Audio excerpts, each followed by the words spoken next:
वज़ीर-ए-आज़म की ज़ेर सदारत नून लीग की आला क़यादत का अहम इजलास जारी है। इजलास में ज़िमनी इंतख़ाबात में पार्टी की शिकस्त पर गौर किया जा रहा है।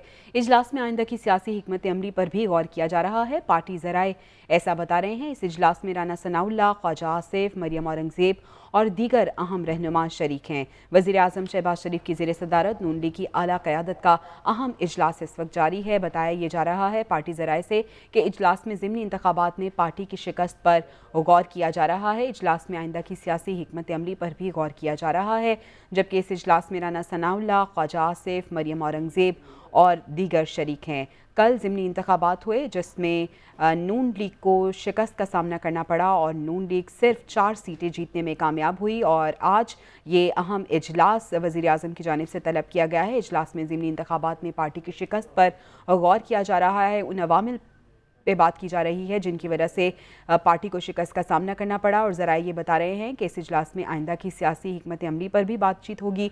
इजलास में राना सनाउल्लाह मौजूद हैं, ख्वाजा आसिफ मौजूद हैं, मरियम औरंगज़ेब हैं और दीगर अहम रहनुमा मौजूद हैं और वज़ीर-ए-आज़म शहबाज शरीफ इस इजलास की सदारत कर रहे हैं। आला क़यादत का अहम इजलास है जो कि वज़ीर-ए-आज़म की ज़ेर सदारत इस वक्त जारी है।